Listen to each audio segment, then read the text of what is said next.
अचानक सपना देखा था जो बिल्कुल असली लग रहा था। उसने बताया कि मैंने सपने में खुद को और कई सारे लोगों को एक स्नाइपर के हाथों मरते हुए देखा और उन सब ने लाल कलर की यूनिफॉर्म पहनी हुई थी जिन पर बोलिंग बॉल का डिजाइन था। ये सुनते ही थॉमस को अपना रात वाला विजन याद आया, लेकिन उसने वायोला से कहा कि तुम इस पर ज्यादा ध्यान मत दो।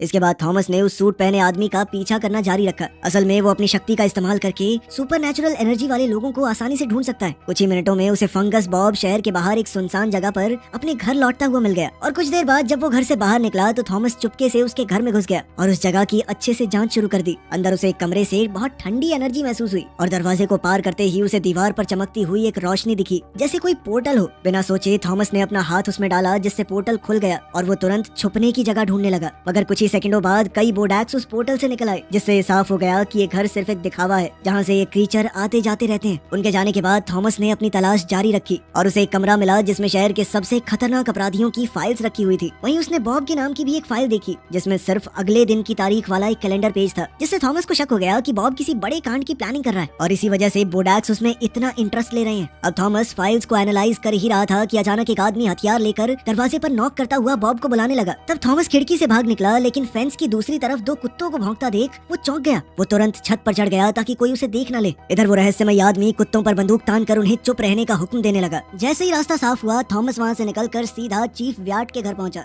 और जो कुछ भी उसने पता किया था सब कुछ चीफ को बता दिया। वहाँ उसने चीफ से कहा कि बॉब की इन्वेस्टिगेशन करनी चाहिए क्योंकि उसे पूरा यकीन था कि वो पीको मुंडो के खिलाफ किसी बड़ी और बुरी साजिश में शामिल है। भले ही उसे पूरी बात पता नहीं थी, लेकिन सभी साइंस यही बता रहे थे कि वो अपने प्लान को 24 घंटे के अंदर अंजाम देने वाला है। क्योंकि थॉमस अपनी भविष्यवाणी में हमेशा सही रहा था, इसलिए वॉट ने उसकी बात मान ली और अपने एक ऑफिसर एजेंट एकल्स को बॉब की जांच के लिए भेजा। थॉमस ने उसका शुक्रिया अदा किया और फिर चर्च की छत पर स्टॉर्मी से मिलने चला गया। जगह खाली होने पर दोनों एक दूसरे से बातें करने लगे, लेकिन तभी बॉब गुस्से में वहाँ आ गया और थॉमस की तरफ तेजी से बढ़ने लगा। स्टॉर्मी ने पूछा कि क्या हो रहा है ये सब, लेकिन थॉमस ने उसे भागने को कहा क्योंकि बॉब के ऊपर बोडैक्स ने कब्जा कर लिया था। किस्मत से दोनों पीछे के दरवाजे से भाग निकले, जबकि बॉब सब कुछ तोड़ता हुआ बाहर निकलने की कोशिश करता रहा। वो दोनों एक स्कूटर पर भाग निकले और रास्ते में थॉमस ने चीफ व्याट को सब कुछ बता दिया। हालांकि व्याट इस वक्त अपनी बीवी के साथ बिजी था, लेकिन फिर भी उसने अपनी टीम को तुरंत भेज दिया। लेकिन जब पुलिस वहाँ पहुंची तो उन्हें सिर्फ एक तबाह हो चुका चर्च मिला। वहाँ बॉब का कोई नामो निशान या फिंगरप्रिंट नहीं था। खैर चीफ ने इन्वेस्टिगेशन जारी रखने का वादा किया और शाम खराब ना हो इसलिए थॉमस और स्टॉर्मी एक रेस्टोरेंट में डिनर के लिए चले गए। उनकी डेट अच्छी चल रही थी कि तभी थॉमस का एक दोस्त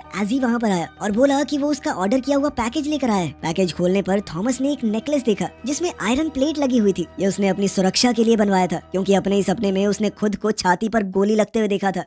पैकेज लेने के बाद वो दोनों घर लौटने लगे, पर तभी थॉमस को फिर से अजीब सा महसूस हुआ और वो एक बोलिंग एली की तरफ खींचा चला गया। इससे स्टॉर्मी घबरा गई क्योंकि ये तो एक साइन था कि थॉमस की विजन सच होने वाली है। इस पर थॉमस ने कहा